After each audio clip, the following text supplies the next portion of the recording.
네, 오늘은 히브리서 12장 전체 내용을 가지고 우리가 말씀을 보려고 합니다.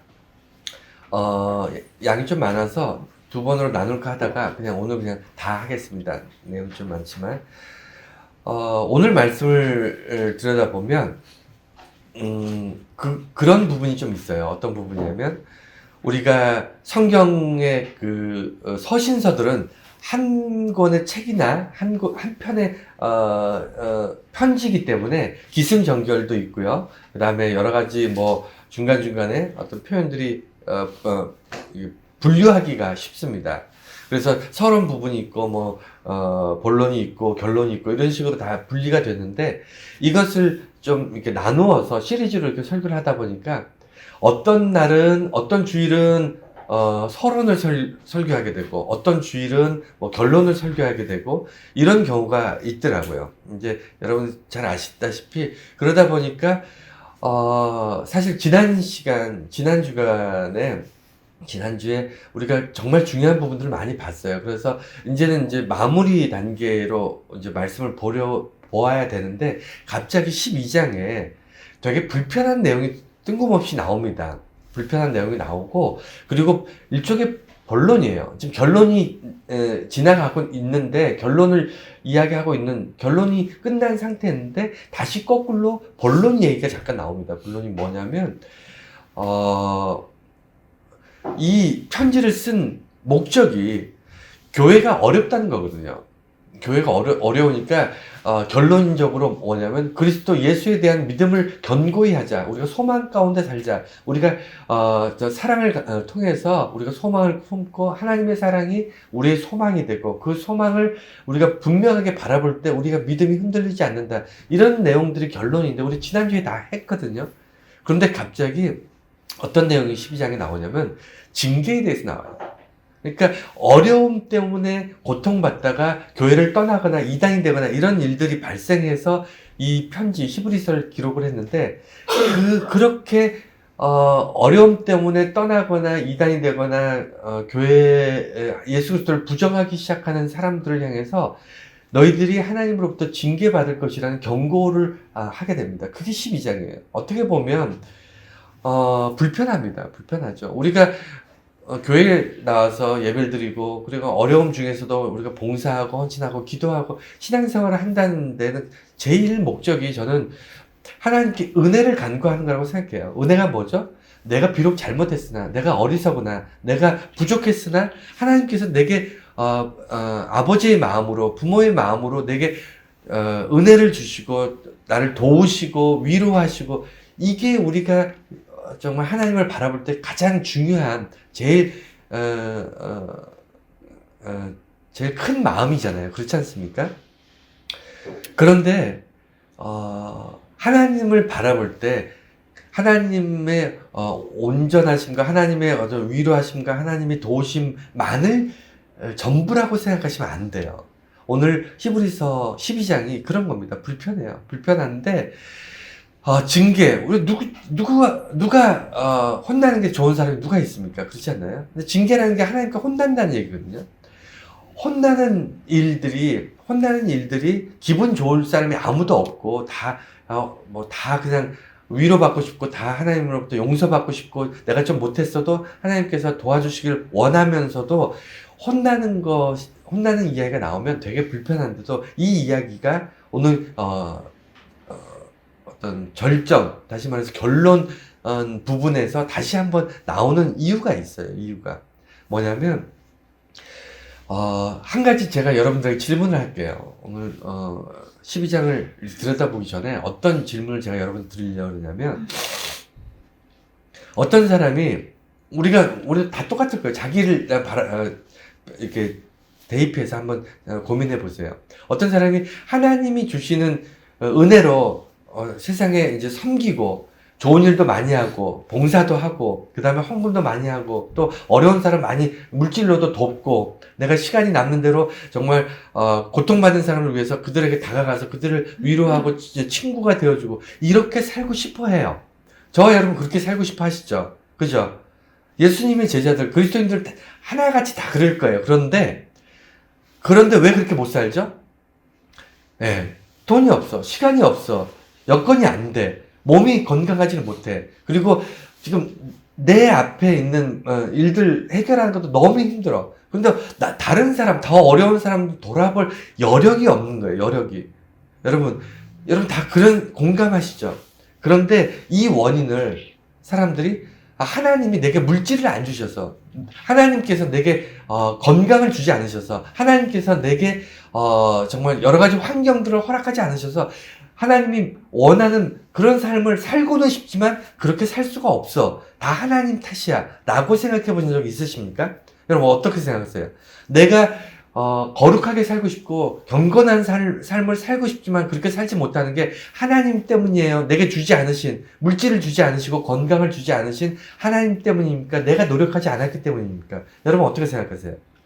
여러분 노력 안 하셨어요? 노력했잖아요. 죽기 살기로 오늘도 열심히 노력하고 살지 않습니까?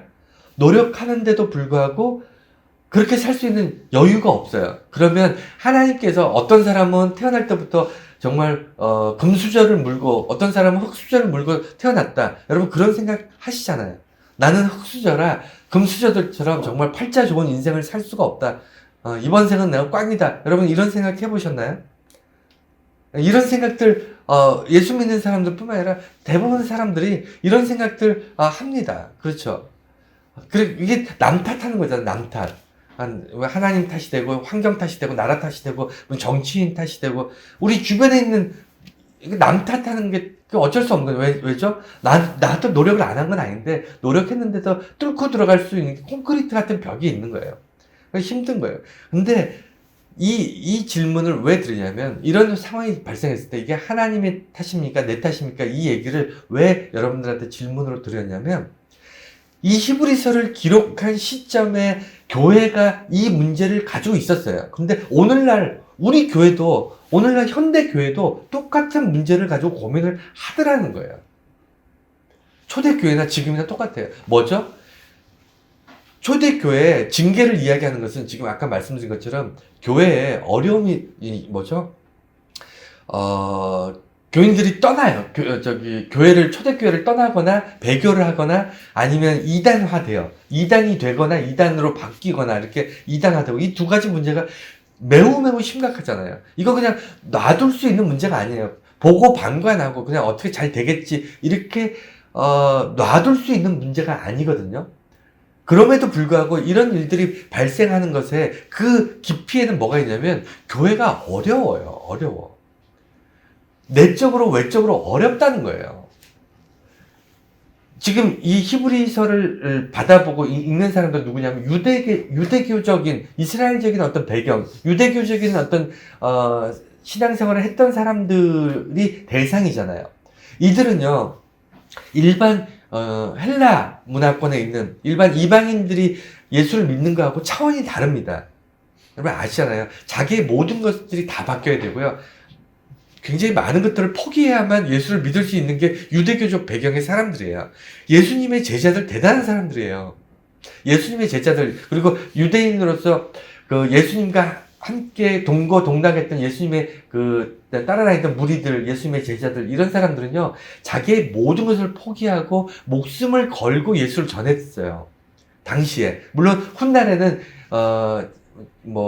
로마를 비롯해서 엄청난 핍박이 있어서 그리스도인들은 전부 다가 그냥 고통받았지만 완전 초기의 교회들은 유대인들은 정말 힘들었거든요. 유대교인.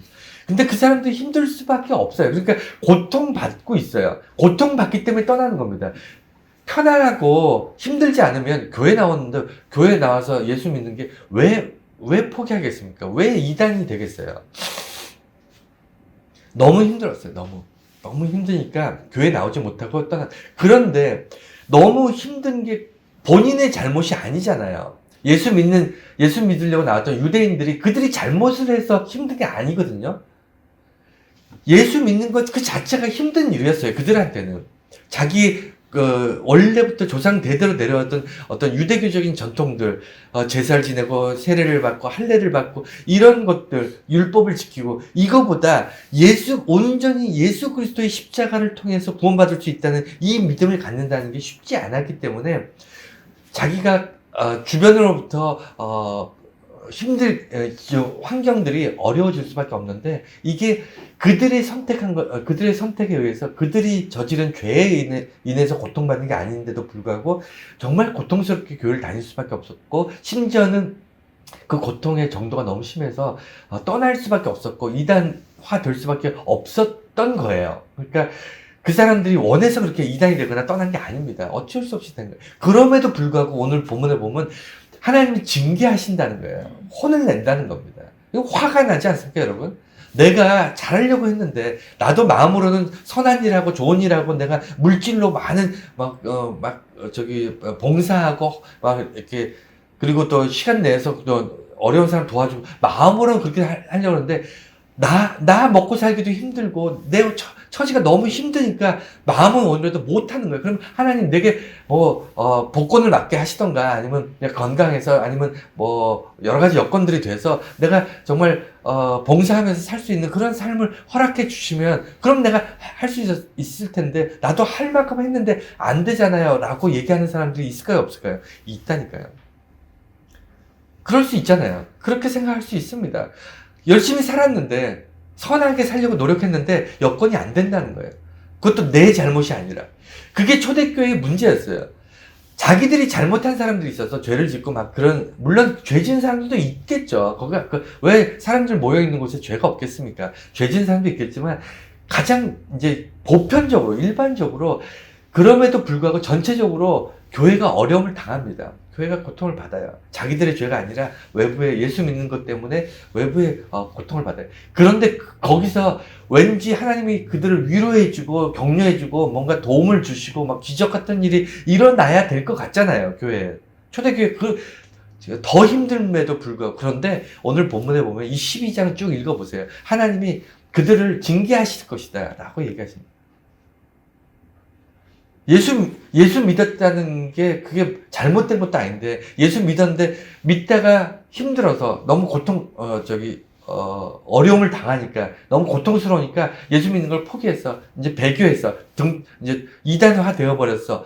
그런데 하나님이 그들을 혼을 내신다. 여러분, 뭔가 좀 앞뒤가 안 맞는 것 같지 않아요? 불편하지 않으십니까? 그런데 오늘 본문에 보면 세상 아버지들, 우리 육신의 아버지들도 자식이 잘못되면 가만히 안 있는다는 거예요. 모른 척하고 냅두면 그건 부모가 아니라는 거죠. 아버지가 아니라는 거예요. 그래서 자녀들이 잘못된 길로 갔을 때 혼을 내는 것은 그건 부모로서 당연한 것이고, 그게 사랑을 가지고 있는 사람들이 그렇게 할 수밖에 없다. 사랑으로 베푼 사람도 그렇게 할 수밖에 없다라고 오늘 기록되어 있습니다. 여러분 어떻게 생각하세요? 그런데 그럼에도 불구하고 이 구조가 도대체 받아들이기가 쉽지가 않습니다. 오늘 12장을 5가지 단어를 가지고 순차적으로 우리가 이해를 좀 하려고 해요. 이 5가지 단어가 오늘 주보에 보면 고난과 징계와 은혜와 경고와 보살핌인데, 이 5가지가 이제 순차적으로 오는 거예요. 순차적으로 오는데, 그 중에 핵심이 2가지가 있는데, 그게 뭐냐면 징계와 경고, 이 2가지예요. 징계와 경고가 오늘 이제 12장에 쭉 나오는 건데,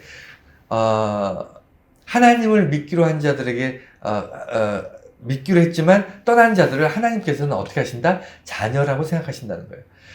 비록 떠났지만 교회에 나왔는데 하나님 믿기로 하고 예수 그리스도를 구주로 믿었던 사람들이 너무 고통받아서 떠났는데, 하나님께서는 그들을 떠났어? 그럼 뭐 할 수 없지 뭐, 그래 다른 데서 잘 먹고 잘 살아라 라고 하지 않으시고, 한번 예수 그리스도를 구주로 믿은 자들을 영원히 하나님께서 자녀로 삼으시겠다는 그런 내용이 밑에 깔려 있는 거예요. 자녀기 때문에 절대로 놓지 않겠다. 혼을 내서라도 다시 돌아오고 다시 강건한 믿음을 가질 수 있도록 그런 일들을 하겠다고 하나님께서 주시는 말씀이 징계이고 경고인 거예요. 근데 이 징계와 경고 앞뒤로 뭐가 이렇게 좀 전제되는 부분이 있는데, 이거를 좀 볼게요. 첫 번째는요, 아까 말씀드린 것처럼 고난입니다. 원인이 그 사람들에게 있는 게 아니에요. 선한 일을 하려고 예수 그리스도를 믿는 믿음의 삶을 살기로 결정한 사람들이 자기의 잘못이 아니라 예수 믿는 것 때문에 고통받을 수 있습니다. 역사적으로 그렇고 사람들 오해를 받는다거나 사람들로부터 불이익을 받을 수 있어요. 예수를 믿는 것 때문에 손해볼 수 있습니다. 고통받을 수 있어요. 이것을 당연한 것으로 받아들여야 되는 이유가 뭘까요? 그게 예수님이 그렇게 사셨다는 거예요. 그러니까 나는 죄가 없는데 왜 고통을 받아야 됩니까? 이게 아니라 내가 믿는 예수 그리스도, 나를 구원하신 예수 그리스도가 나 때문에 고난 받으셨다는 거예요. 당신께서는 아무 잘못도 없고 아무 죄도 없음에도 불구하고 죽기까지 나를 위해서 고통받으신 분이 예수 그리스도고 우리는 예수를 믿는 사람이다 라는 게 기본이에요. 그게 원인이고 전제입니다. 내가 징계를 받고 징계는 책임이 나에게 있습니다. 무슨 얘기인지 아시겠죠? 징계는 나에게 있지만 어쨌든 그 전에 징계를 받기 전에 내가 잘못을 저질러서 징계를 받는데 그 잘못은 고통 때문에 온 잘못이에요. 내가 어쩔 수 없는 것 때문에 온 잘못이에요. 그 고통에 대한 관점이 뭐냐면 이 고통은 내가 억울한 고통이다. 내가 예수 믿는 것 때문에 억울하게 고통받는다가 아니라 이것은 내가 감당해야 될 내가 당연한 인생의 무게다. 인생의 짐이다. 왜? 예수님 그렇게 사셨기 때문에 내가 예수 믿는 사람이기 때문에 그래서 자연스럽게 받는 고통, 고난이다 라고 시작을 하셔야 돼요. 안 그러면요 이 5가지 12장에 나타난 이 5가지 단어들을 꿰고 들어갈 수가 없어요. 처음에 고난 자체에서부터 막히는 거예요. 억울하게 생각하면요 예수 믿을 수가 없습니다. 우리 신앙생활 할 수가 없어요. 예수 믿는 것 때문에 우리가 어려움을 당하는 것, 이걸 이해를 못하고 넘어가면요 여러분 그 다음부터 은혜가 있고 보살핌 여기까지 도달을 못해요. 시작 자체가 안 됩니다. 항상 교회에서 어린아이처럼 살 수밖에 없어요. 어린아이 같은 믿음으로 누군가 날 도와주겠지. 내가 지금 힘든데 누군가 손 내밀어서 주겠지. 내가 정말 이 고통 가운데서 하나님께서 나를 건져내지 않으시면 내가 죽을 수밖에 없어. 이런 마인드로 평생 사는 거예요. 여러분 이미 여러분들은요 장성한 믿음의 분량이 있어요. 누군가를 도우실 수 있는 역량이 있습니다. 근데 그 시작점이 뭐냐면 내가 살면서 예수 믿는 것 때문에 받는 많은 고난은 이 고난은 당연한 거다. 이 고난의 원인은 하나님에게 있거나 주변 환경이나 아니면 다른 사람의 탓을 하는 다른 사람 때문에 있는 것이 아니라 이 고난의 원인은 당연한 거다. 그렇게 시작을 하셔야 돼요. 고난 받을 수 있다. 왜? 예수님이 그렇게 하셨기 때문에. 이게 이제 중요한 고난의 첫 단추고요. 그래서 고난을 받아서 사람들이 교회를 떠나고 예수를 부정하고 그 다음에 더 이상 믿음 생활을 하지 않기로 결정한 사람들에 대해서 하나님께서는 어떻게 하시냐? 그들을 포기하지 않으신다는 거예요. 하나님께서 그들을 등 돌리고 나 싫다고 간 사람 내가 왜 붙잡아? 라고 얘기하지 않으세요. 하나님께서 뭐라 그러시냐면 그들은 내 자식이다, 내 아들이다, 내 딸이다 라고 말씀하시는 거예요. 그렇기 때문에 내가 매를 들겠다, 내가 징계하겠다 이렇게 얘기하십니다. 여러분 이 징계는요 하나님이 그냥 기분 나빠서 우리를 징계하시는 건가요? 아니에요. 분명한 이유가 있습니다. 뭐죠? 나의 선택과 결정에 대한 나의 책임을 하나님께서 물으시는 거예요. 내가 하나님을 떠나고 예수를 부인하고 신앙을 버리는 것은요 철저하게 나의 선택이에요. 그렇지 않습니까? 하나님이 그렇게 하라고 했나요? 아니면 환경이나 이런 악한 사탄이 하나님을 떠나라고 꼬셨나요? 아닙니다. 물론 사탄이나 환경들이 어렵게 할 수 있어요. 그리고 교회 나오는 것이 정말 고난일 수 있고 고통일 수 있어요. 그리고 귀찮은 일일 수도 있고 정말 세상 사람들 다 교회를 막 욕하고 막 그러는데 내가 굳이 교회를 나가야 되나? 라고 이상한 기준을 가지고 판단할 수 있습니다. 그 세상적인 악한 세력들이 우리에게 주는 그런 마음인데 그럼에도 불구하고 예수를 믿을 것이냐 아니면 예수를 버릴 것이냐 내가 이단화 될 것이냐 아니면 정통적인 하나님의 예수 그리스도를 통한 구원의 그 길을 묵묵히 갈 것이냐를 선택하고 결정하는 것은 지금 여러분 개개인의 몫이에요. 근데 그 개개인의 몫을 하나님께서 보고 계시는 겁니다. 환경이 어려운데 그것 때문에 교회를 떠나거나 교회를 등지는 사람들 그 사람의 그 결정에 대해서 하나님이 혼을 내시는 거예요. 징계하시는 거예요. 이해가 되셨나요? 하나님이 아무나 그냥 덮어놓고 그냥 떼거지로 누구 한 사람이 잘못했는데 떼거지로 거기 주변에 있는 모든 사람들 징계하시고 이게 아니라 초대교회는 개개인의 결정들에 대해서 하나님께서 너희는 내 자녀이기 때문에 내가 나에게 와서 예수 그리스도로 구원받은 나의 자녀이기 때문에 내가 너를 포기할 수 없어. 그렇기 때문에 너가 나에게 등을 돌릴지라도 내가 너를 혼을 내서라도 다시 제자리로 돌려놓겠어 라고 말씀하시는 게 하나님의 지금 오늘 고백이에요. 징계라는 것이 그런 겁니다. 징계는요, 하나님이 무서운 분이기 때문에 징계를 주시거나, 아니면 하나님이 이유 없이 나를 혼내시거나, 아니면 하나님이 내가 감당할 수 없는, 나는 잘못한 게 없는데 하나님께서 그냥 기분 나빠서 나를 혼내시는 것이 절대 아니고요. 비록 고난이라는 것을 이해할 수 없어서, 고난 때문에 아니면 또 여러 가지 환경의 어려움 때문에 내가 하나님을 등지고 예수 그리스도를 등지는 삶을 결정을 할지라도 하나님께서는 나를 포기하지 않기로 결정하고 나를 붙잡으시는 수단으로 뭘 기록하고 있냐면 징계를 통해서 돌아오게 하실 것이다. 그런데 징계는요, 개인적인 선택이기 때문에 그 분량만큼은 정해져 있어요. 그러니까 징계라는 것은 내가 선택한 것을 바꾸고 내가 깨닫고 회개하고 내가 돌이키고 할 때까지만 필요한 거예요. 그렇지 않습니까? 여러분, 우리가 부모님이 우리에게 매를 들 때, 내가 뭘 잘못해서 부모님이 우리에게 매를 드실 때, 여러분, 요새는 부모가 자식을 때려도 경찰에 잡아가는데, 하여간 예전에는 부모가 훈계하거나 매를 들 때 그 아이가 자기 잘못을 인정하고 다시는 잘못을 저지르지 않겠다고, 죄를 짓지 않겠다고 인정하고 부모에게 고백하면 부모가 매를 멈췄습니다. 그렇지 않나요? 그게 목적이니까. 하나님도 똑같아요. 징계라는 것은요, 나의 선택과 결정이 잘못됐어요. 그것 때문에 내가 하나님께 혼이 납니다. 벌을 받습니다. 하지만 돌이키면 거기서 끝나는 거예요. 그런데 징계와 저주의 차이가 뭐냐면, 저주는요, 하나님이 관여하지 않으시는 거예요. 버리시는 거예요. 저주는요, 하나님께서 나는 너를 모른다 라는 것이 저주입니다. 이거는 징계하고 다른 거죠. 모른다 하는 거는 그냥 끝나는 거예요.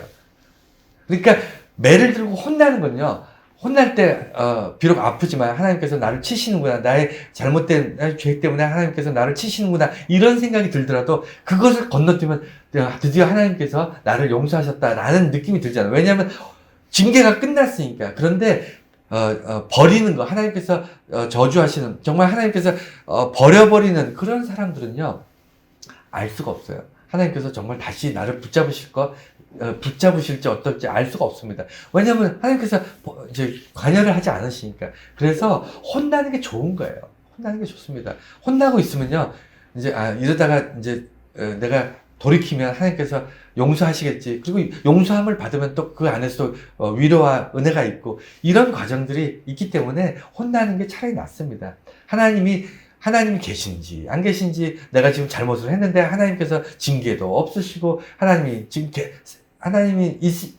존재하시는지 존재하지 않는지 도무지 알 수 없다. 이게 저주예요. 하나님이 없이도 사는데 아무 지장 없어. 내가 잘못을 막 하고, 사람들 속이고, 도적질하고, 거짓말하고, 사람들 괴롭히고, 그래도 내 인생에 아무런 어떤, 고통이 없어. 징계가 없어. 벌이 없어. 그러면요, 그거 저주받은 거예요. 그거 저주받은 겁니다. 그래서 징계받는 사람들은, 하나님께서 자녀 삼은 사람만 징계를 한다는 것을 여러분 기억하시고, 그리고 그 징계 받는 것에 대해서 여러분 두려워하지 마세요. 징계는 끝이 있습니다. 징계는 영원하지 않아요. 그리고 징계는 아까 말씀드린 것처럼 하나님께서 그 징계를 주시는 이유가 그 사람을 그 잘못이나 이런 것을 깨닫게 하고 돌이키게 하는 것이 목적이기 때문에 그러니까 버리는 게 아니에요. 그리고 징계 중에서 무관심이라든가 아니면 이렇게 뭐라고 표현해야 될까요? 어쨌든 징계 첫 번째 방식이 그 징계하는 방식이 뭐냐면 붙잡고 때리는 거예요. 붙잡고 혼내는 거예요. 내쫓아버리는 게 아니에요. 집 밖으로 내쫓고 너 알아서 먹고 살든지 나가라고 내보내거나 내쫓아버리는 것이 아니고, 징계의 특징은요, 집안에 끌고 들어와서 집안에서 붙잡고 혼을 내는 겁니다. 그게 징계예요. 하나님께서 우리에게 징계를 주시는 건요, 절대로 교회를 떠나거나 교회 밖으로 내쫓아버리거나 아니면 믿음의 생활 밖으로 내보내고 네가 알아서 먹고 살고 살든지 죽든지 네 알아서 해. 이건 징계가 아니에요. 그냥 유기되는 것은 이건 저주고요. 징계는 하나님께서 우리에게 징계를 주시는 건요, 교회 안을 끌고 들어옵니다. 교회 안을 끌고 교회 안에서 혼나는 거예요. 교회 다니면서 힘든 겁니다. 교회 다니면서도 고통받을 수 있고요. 교회 다니면서도 눈물을 흘릴 수 있어요. 근데 그 징계가 그 끝이 있다니까요. 그건 하나님께서 교회 안에서 붙잡아 두기 위해서, 그걸 돌이키고 회복하기 위해서 주시는 정말 유익한 징계라는 것을 여러분 기억하셔야 돼요. 그리고 고난과 징계를 지나고 나면요, 반드시 뭐가 있냐면 은혜가 있어요.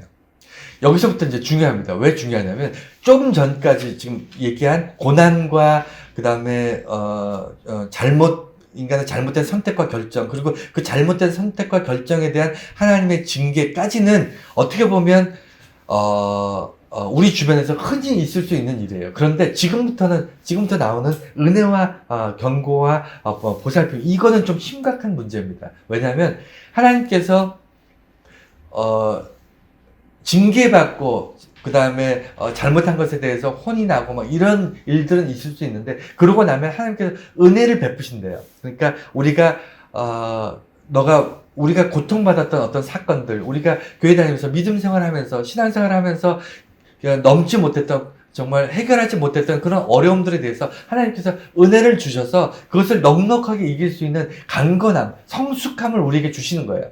성숙함은 하나님이 그냥 무슨 이렇게 쑥 넣어주시는 게 아니고 우리가 이렇게 만들어 나가는 거거든요. 성숙함은요, 우리가 훈련하고 공부하고 노력하고 애써서 우리가 성숙해 가는 거지, 하나님이 성숙이라는 뭐를 우리한테 쑥 넣어주는 게 아니에요. 그래서 하나님께서 우리를 여러 가지 방식으로 도우시고 징계하시고, 다음에 다그치시기도 하고, 다음에 위로하시기도 하고, 다음에 도움을 주시기도 하고, 이런 여러 가지 과정을 통해서 우리가 신앙적으로 믿음이 성숙한 단계에 이르는 그런 과정을 겪는데, 그 성숙한 과정에서 하나님께서 어떻게 하시냐면 우리를 위로하시고 용기 주시고, 이런 것들이 이제 은혜로 우리에게 오는 거예요. 혼만 내시는 무서운 하나님이 아니잖아요. 우리는 잘 알지 않습니까? 우리는 하나님이 은혜가 더 많았어요? 아니면 징계가 더 많으셨어요? 저는 은혜가 훨씬 많았습니다. 하나님께서 저와 함께 하시는 동안 징계받을 때도 있었죠. 제가 잘못할 왜 잘못이 없겠습니까? 하나님 앞에 잘못을 통해 징계받을 때도 있었지만 은혜 받을 때가 훨씬 더 많았는데, 문제는 뭐냐면 우리가 은혜를 받기 위해서는 화평함과 거룩함을 따르다. 그러니까 은혜를 받는다는 것은, 하나님께 은혜를 받는다는 것은, 하나님 그냥 내게 은혜를 주세요 라고 요청하고 요구해서 하나님께서 당연히 내가 요청하고 하나님께서는 당연히 우리에게 주시는 것이 아니에요. 은혜는요, 오늘 성경 말씀에 보면 조건이 있습니다. 그게 뭐냐면 내가 은혜 받을 수 있는 자리로 나아가야 돼. 그러니까 은혜라는 것은 전적으로 하나님이 주신 하나님 마음이잖아요. 내가 하나님 은혜 줘 한다고 하나님이 은혜 주신 게 아니고, 하나님이 은혜를 주시기를 원하시는데, 주시기를 원하시는 그곳으로 내가 나아가야 되는데, 그곳으로 나아가는 방식이 뭐냐면 화평함과 거룩함을 따라가는 거예요. 화평이 뭐죠? 화평이 뭡니까? 분쟁과 아픔과 다툼을 서로 해결해 나가는 게 화평하는 거잖아요. 화평이 어떤 거죠? 인간에게 화평. 여러분, 화평이 뭡니까? 여러분, 화평하며 살고 있나요? 쉽게 얘기하면요, 하나님과 껄끄러운 부분이 있나요? 하나님 앞에 뭔가, 내가 부끄러워. 하나님 보시기에 이런 부분은 하나님이 보고 계시면 참 부끄러워. 내가 정말 하나님 앞에 선한 일들을 많이 해서 좀 자랑하고 싶은데, 정말 자랑할 만한 그런 삶이 아니었어. 여러분, 그런 느낌이 있잖아요. 그런 과정들, 그런 생각들, 여러분 있지 않습니까? 거기서부터 하나님과 관계가, 뭐라고 해야 될까요? 더 나아지는 것, 그 화평이고요. 그리고 더 중요한 것은 인간 대 인간이 화평해야 돼요. 하나님께서, 하나님만 바라보고 이 땅에 살라고 했으면 우리가 이렇게 교회가 생기고 사람들이 모여 살고 그 다음에 모여서 함께 예배드릴 필요가 없습니다. 각자 집에서 예배드리면 돼요. 그렇지 않습니까? 각자 혼자 기도하고 혼자 하나님 찾고 그러면 됩니다. 그런데 하나님께서는 그리스도인들이 반드시 함께 어울려 살고 하나님이 만드신 이 세상을 다스리고 그리고 이 세상 속에서 정말 하나님께 영광 돌리면서 살기를 원하시기 때문에 교회를 세우시고 교회 안에서 이렇게 공동체로 예배드리게 하신 거예요. 그래서 반드시 하나님을 믿는 사람들은요, 그 안에 서로들 간에 화평케 하는 것이 기본 중에 기본이에요. 하나님께서 중요하게 생각하시는 두 가지잖아요. 하나님을 사랑하고 목숨처럼 사랑하고 내 이웃을 내 몸처럼 사랑하고, 이게 기독교의 기본 중에 기본이에요. 두 가지 계명이잖아요. 하나님을 생명을 다해서 하나님을 사랑하고 내 이웃을 내 몸처럼 사랑하고, 이 두 가지가 기독교의 기본인데, 기본 강령인데, 이 하나가 뭐냐면 화평케 되는 거예요. 화평케 되는 거. 이해가 되셨나요? 또 하나는 거룩함을 따르는 것. 여러분, 인간은요 거룩할 수 있어요, 없어요? 여러분 어떻게 생각하십니까? 훌륭한 사람들, 사람들 존경을 받는 사람들, 아니면 엄청난 업적을 남긴 사람들, 심지어는 노벨 평화상, 노벨 문학상, 노벨 과학상을 받은 사람들, 세상 사람들 볼 때는 존경할 만한 정말 위대한 사람들입니다. 그럼에도 불구하고 우리는 그들한테 거룩하다고 얘기하지 않아요. 그렇지 않습니까? 거룩이란 단어는요, 오직 신에게, 하나님에게만 쓸 수 있는 단어입니다. 인간은 아무리 훌륭한 삶을 살아도요, 거룩하다고 얘기하지 않습니다. 인간을 향해서. 그렇지 않나요? 그런데 거룩함을 따르라 이렇게 되어 있어요. 은혜를 받으려면 화평케 하고 화평케 됨과 거룩함을 따르라. 이 두 가지를 우리가 쫓아갈 때, 거룩함을 따르라는 게 뭐죠? 거룩한 분 누구? 예수 그리스도. 예수 그리스도를 따르는 겁니다. 예수 그리스도를 따른다는 게 뭐죠? 그냥 예수 그리스도에 대해서 기도하고 예수 그리스도에 대해서 많이 알고가 아니죠. 예수 그리스도를 따른다는 건 뭐죠? 제자가 스승을 따른다는 건 뭐죠? 스승이 간 길을, 스승이 연구했던 것을 따라서 연구하고, 스승이 갔던 그 길을 따라가고, 스승이 했던 일들을 이어받아서 하고, 이게 제자의 삶이잖아요. 그러면 뭐죠? 예수님처럼 사는 거잖아요. 예수님이 살았던 삶을 따라 사는 게, 그게 거룩함을 따르는 거예요. 이해가 되셨나요? 우리는 그렇게 산다고 해도 거룩하지는 않아요. 예수님을 쫓아서 살아가고 예수님처럼 산다고 해도 우리는 거룩하지 않습니다. 오직 오직 하나님만 거룩하신 분인데, 그럼에도 불구하고 우리가 거룩함을 따라 사는 거예요. 화평케 하는 삶, 거룩함을 이루는 삶을 쫓아갈 때 비로소 어떻게 된다? 하나님께서 우리에게 은혜를 주신대요. 여러분 기억하세요. 은혜의 자리에 나간다는 것이 그런 거예요. 그냥 내가 잘못했는데 하나님, 내가 잘못했지만 좀 도와주세요 라고 해서 하나님께서 도우시는 게 아니고요. 내가 하나님께서 원하시는 그 자리로 나아가야 되는데, 그게 화평과 거룩인데, 그러면 하나님의 은혜를 기억하는 방법이라는 게 뭐냐면, 내가 은혜를, 화평과 거룩의 자리에 나갔을 때만 하나님께 은혜를 받을까요? 여러분 어떻게 생각하세요? 자기 삶을 돌아보세요. 그 은혜를 받는 거는요, 여러분 자기가 알지도 못하는 사이에 하루에도 몇 번씩 하나님께서 내게 은혜를 주세요. 우리가 못 느낄 뿐이에요. 그렇지 않습니까? 여러분 가만히 생각해 보세요. 내가 오늘 하루를 살고 밤에 잠자리 들기 전에 여러분 기도하십니까? 기도하시기 전에 한번 돌이켜 보세요. 오늘 하루 동안 내가 하나님께서 얼마나 많은 은혜를 내게 주셨나 한번 돌이켜 보세요. 되돌아 한번 보세요.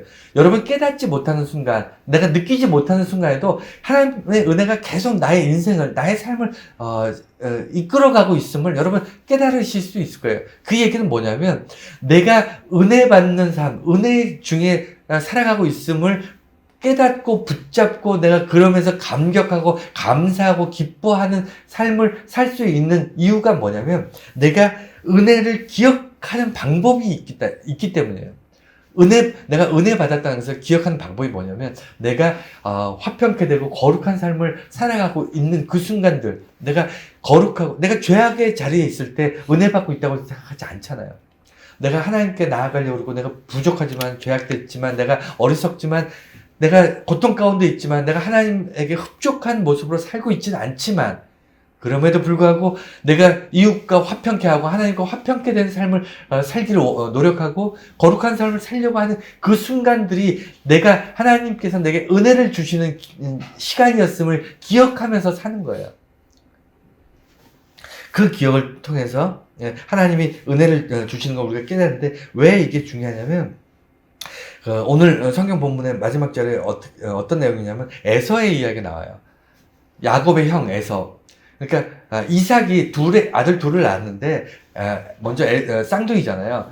둘이 뭐 엄청난 그 차이가 나는 게 아니고 그냥 쌍둥이에요. 똑같이 생겼고 똑같은 키에 똑같은 나이에 똑같은 성품에. 여러분 쌍둥이 다 그렇잖아요.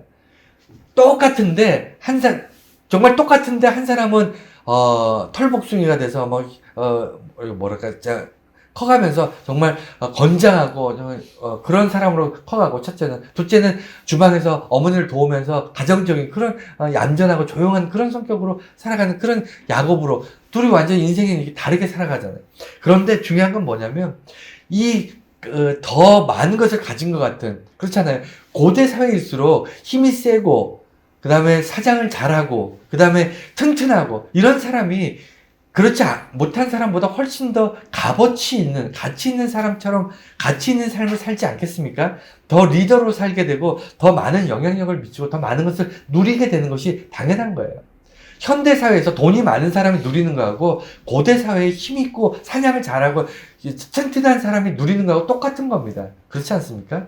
우리는 다 부러워하잖아요. 태어날 때부터 저렇게 태어나서 나하고는 다르게 사는 저런 사람 참 부럽다. 저 사람은 어쩜 저렇게 큰 복을 받고 태어났을까? 이런 생각들을 하잖아요. 현대에서는 저 사람은 참 금수저 물고 태어났네. 참 부럽다. 여러분 그런 생각 하지 않습니까? 에서가 그런 사람이었는데, 그럼에도 불구하고 그가 어떻게 생각했냐면 음식 한 그릇에 장자권을 팔아요. 이게 왜 중요한 이야기죠? 왜 야곱이 그 얍삽하게 배고픈 에서에게 밥 한 그릇 팔면서 이거 먹는 대신 장자권을 나한테 팔아라, 이렇게 얍삽하게 이야기했을 때 왜 에서가 그래 내 장자권 네가 가져라, 그리고 왜 밥을 밥 한 그릇에 장자권을 팔았을까요? 왜 그랬을까요? 에서는 두 가지 생각이에요. 내가 팥죽 한 이 붉은 음식이 뭐였는지 모르겠지만 어쨌든 이 한 그릇의 음식에 내가 장자권을 판다고 말은 했지만 이게 팔리는 게 아니잖아요. 그러니까 당연히 말은 그렇게 했지만 내가 장자권, 내가 살아있는 한 네가 나를 넘어서 장자가 될 수 없다는 그런 생각을 했다는, 그게 에서의 생각이었고, 또 그게 불찰이었죠. 두 번째는 뭐냐면 두 번째가 가볍게 생각했다는 거예요. 오늘 본문을 보면 이게 하나님이 주시는 은혜잖아요. 은혜라는 것은, 여러분, 은혜를 당연한 것으로 여기는 게 에서였어요. 그래서 오늘 성경 본문에 망령됐다 이렇게 얘기합니다.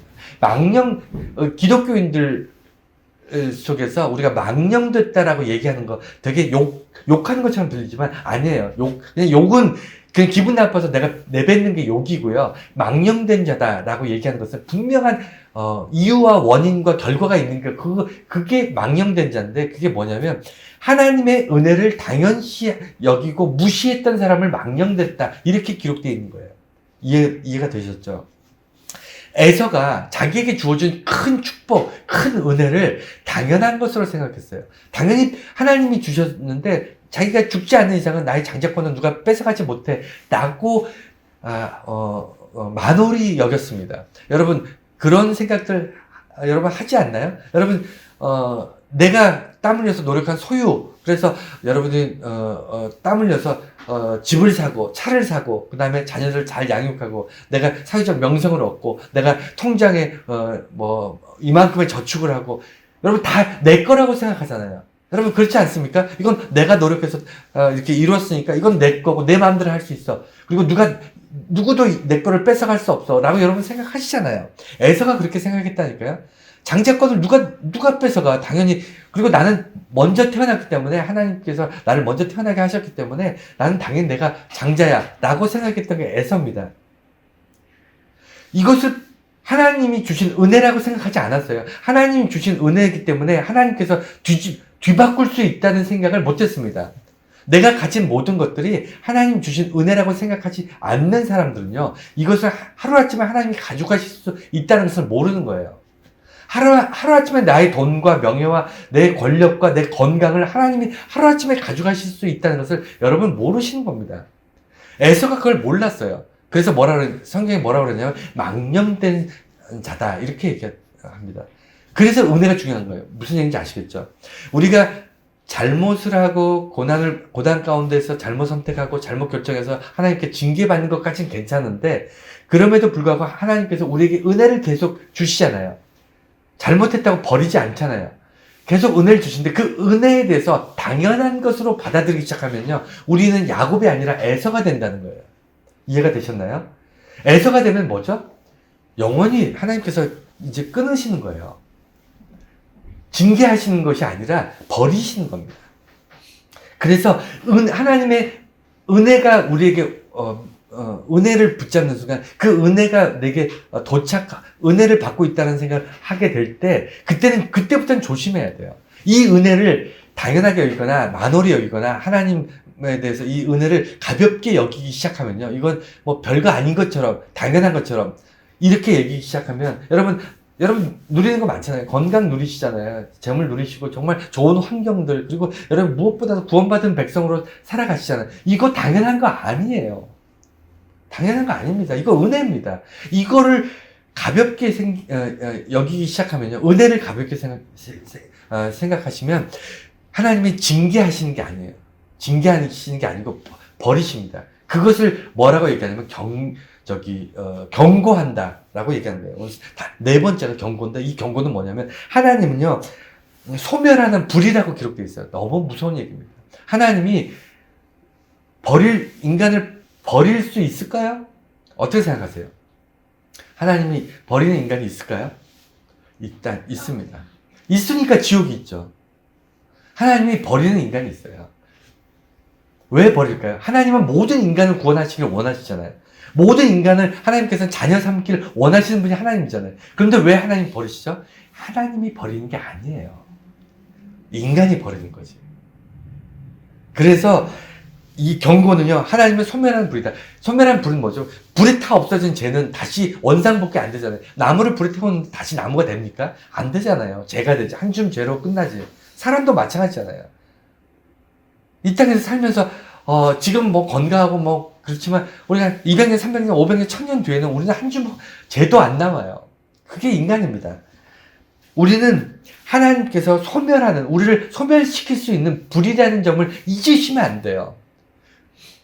하나님께서 우리를 징계하시는 하나님, 이런 차원이 아니고요. 우리가 하나님이 나를 혼내신다, 이런 차원이 아니고요. 하나님께서 나를 끊어버리실 수 있다, 나를 버리실 수 있다는 것을 반드시 기억하셔야 됩니다. 그래서 이 경고는요, 오늘 성경 본문에 보면, 이 히브리서에서 뭘 바탕으로 이 경고를 얘기하냐면, 이스라엘의 역사를 보라는 거예요. 그러니까 경고는요, 하나님께서 그냥 어느 날 어떤 사람의 꿈속에서, 아니면 어떤 사람의 영적인 뭐 리더십을 통해서 경고하신다가 아니에요. 이거는 정말 말장난하는 겁니다. 되도 않은 목사들이나 되도 않은 어떤 선지자라는 사람들 막 나와서 이단 비스무리 하는 사람들이 와서, 어제 내가 꿈을 꿨는데 하나님께서 뭐 이런 경고를 주셨다, 이거 제발 따라가지 마세요. 따라가지 마세요. 하나님이 경고하십니다. 반드시 심판하시기 전에는요, 뭔가 알곡과 쭉쟁이를 나누시는 그 심판하시기 전에는요, 반드시 하나님이 경고를 주시는데, 경고 없이 심판하지 않으세요. 경고를 주시는데, 그 경고는요, 개인에게 경고를 하시는 게 아니라 역사를 통해서 경고하세요. 역사. 이스라엘의 역사가 왜 이스라엘을 하나님께서 먼저 선택한 백성이었냐면, 이스라엘의 역사를 통해서 전 세계에다가 알려주신 거예요. 이스라엘의 역사를 통해서 전 세계에 경고를 주시는 겁니다. 이해가 되셨나요? 그래서 이스라엘을 먼저 택하신 거예요. 하루아침에 하나님께서 하늘에서 짠 나타나서 전 세계 마이크에다가 딱 대고, 마이크로 모든 인류는 잘 들어라, 하나님께서 직접 그렇게 얘기하시면, 내가 너희들한테 경고할 테니까 똑바로 살아라. 이게 하나님의 방식이 아니고요. 하나님께서는 아브라함을 통해서 이스라엘 민족을 이끌어 가시면서, 이스라엘 역사 내내 이스라엘 사람들이 하나님의 은혜를 배신하잖아요. 그리고 하나님께서 징계하시고 버리시고, 비록 출애굽을 했지만 그들이 그 은혜를 잊어버리고 그 하나님 없이 우상 숭배하고 막 이러니까 나라가 망해서 바벨론 포로가 되고 그런 일들을 성경에 기록되어 있잖아요. 이것을 히브리서에서는 너희들이 조상의 역사를 보라는 거예요.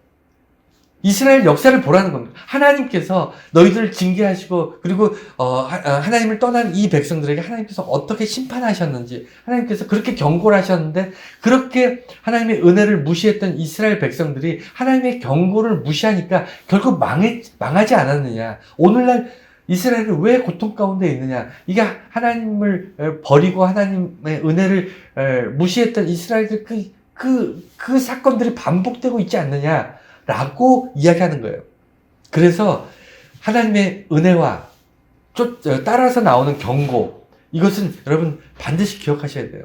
왜냐하면 이 경고를 무시하면요, 이스라엘 자기들이 선민의식에 쩔어서 정말 자기들은 하나님께서 특별히 택한 백성이라는 이런 아주 선민의식에 빠져가지고 자기들이 하나님의 놀라운 구원의 사역, 예수 그리스도를 통한 대제사장적인 어떤 놀라운 사역을 바로 눈앞에서 보고도 예수를 십자가에 못 박아버리는 정말 어리석기 그지없는 일들을 할 수밖에 없어요. 왜? 경고를 무시하기 때문에. 그럼 여기까지가 그 히브리서 12장의 전체의 내용이라면 추가된 부분이 있어요. 그게 이제 뭐냐면 보살핌인데, 이건 뭐냐면 그 앞에까지 얘기는 개인의 얘기였어요. 어떤 개인, 다시 말해서 이단화되거나 배교를 해서 교회를 떠나거나 하나님을 등지거나 예수를 구주라고 고백했다가도 다시 예수를 인정하지 못하고 예수를 믿지 못하거나 이런 개개인에 대한 이야기들이 1번부터 4번까지예요. 고난과 징계와 은혜와 경고, 이건 개인의 문제였다면 이제 보살핌으로 넘어가요. 오늘 반드시 이게 나오는데, 이 보살핌이 뭐냐면 나는 잘못을 하지 않았지만 잘못한 거예요. 무슨 얘기죠? 이 말의 뜻이 뭘까요? 나는 잘못하지 않았는데 잘못했어요. 이 말이 뭘까요? 이 말이 뭘까요? 내 주변에, 내 교회, 우리 교회 안에, 아니면 내가 손을 뻗을 수 있는 그 범위 안에 누군가가 하나님을 믿고 예수를 믿었는데 그 구원받은 백성으로 살다가 그가 징계받고 은혜를 받았으나 그것을 깨닫지 못하고 경고를 무시하고 떠났어요. 그렇게 된 사람이 있다면 주변에 있는 사람은 잘못한 거라는 거예요. 이해가 되시나요? 나는 그 사람을 책임져야 될 의무가 없잖아요. 누군가가 고통받다가 자기가 고민하다가 교회를 떠났어. 아니면 여러 가지 바빠가지고 게을러가지고 아니면 여러 가지 사정 때문에 교회를 떠나고 하나님을 이제 예배하지 못하고 하나님을 떠났어. 그러면 그거는 그 개인의 문제이지 내가 잘못한 게 아니잖아요. 그렇지 않습니까? 그런데 하나님께서는 그 주변에 있는 사람 너도 잘못했다라고 얘기하는 거예요. 왜 그렇죠? 그 사람이 떠나고 하나님을 버릴 수밖에 없는 환경에서 너가 보살피지 않았다는 거예요. 보살피지 않은 것도 죄예요. 보살펴야 되는 의무가 없잖아요, 우리는. 그 사람이 자기가 결정해서 자기가 선택하고 하나님을 떠나는 것에 대해서 왜 내가 그 사람에 대해서 책임을 져야 되죠? 그런데 하나님께서는 책임을 물으신대요. 왜? 우리가 함께 어울려서 서로를 보살펴야 될 의무가 있다고 하나님께서 말씀하십니다. 그래서 보살피지 않은 건 얼핏 보면 그건 내 잘못이 아닌 것 같은데, 잘못한 거 없는 것 같은데 하나님께서는 그것을 잘못한 거라고 얘기하십니다. 그래서 오늘 본문에 보면 마지막에 보살핌에 대해서 추가돼서 나오는 거예요. 주변에 있는 사람들, 교회가 어려움 당합니다.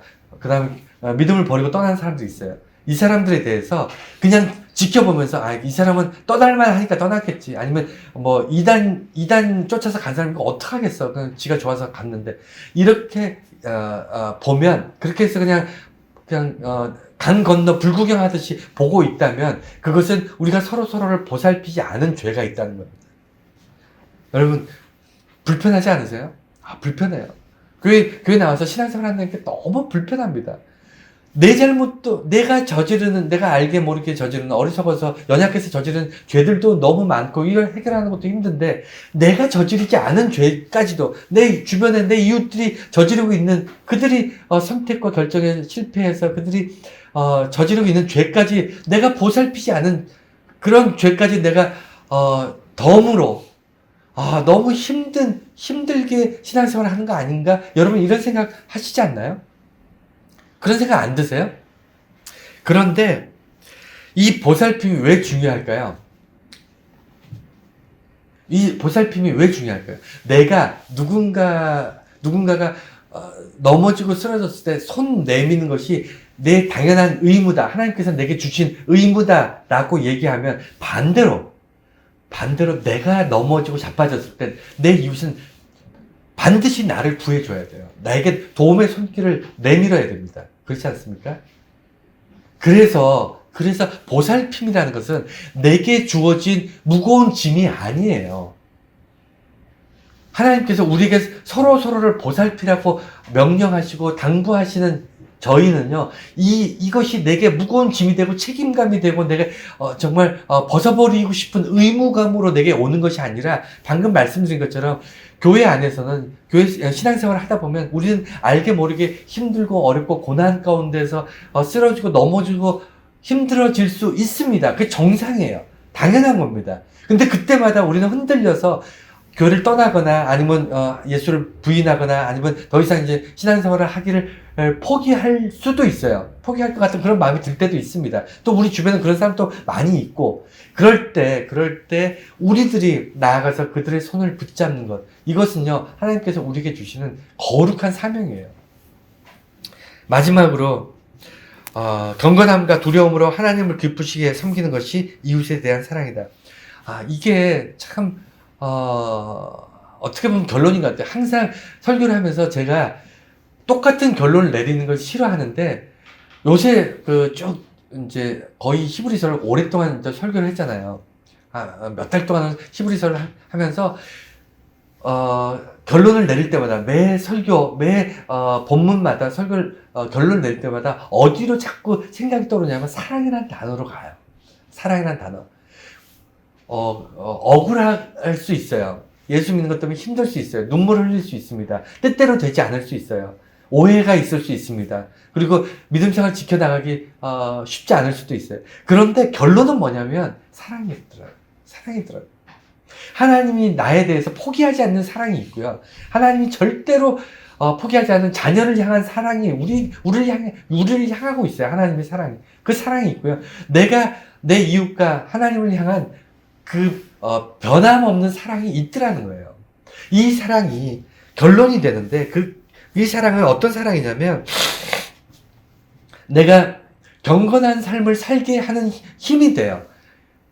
그러니까 하나님을 사랑하는 마음이 나를 경건한 삶을, 거룩한 삶은 우리가 그냥 흉내내는 거고 쫓아가는 거고, 경건한 삶은 우리가 살아내야 될 의무예요. 경건한 삶은. 이해가 되시죠? 거룩한 삶과 경건한 삶은 다른 겁니다. 전혀 달라요. 그래서 경건한 삶, 경건한 게 뭐죠? 예, 하나님 앞에 진실된 삶을 사는 거예요. 내 속에 있는 겉과 속이 똑같은 삶을 사는 겁니다. 하나님 앞에 부끄럽지 않게 사는 게 경건한 삶이에요. 하나님 보시기에 부끄럽지 않은 삶을 살려고 노력하는 게 경건한 삶인데, 경건한 삶이 사라질 수 있는 것은요, 사랑 때문이에요. 사랑하지 않으면요, 우리는 경건한 삶을 살려고 하지도 않을 뿐만 아니라 살 수도 없어요.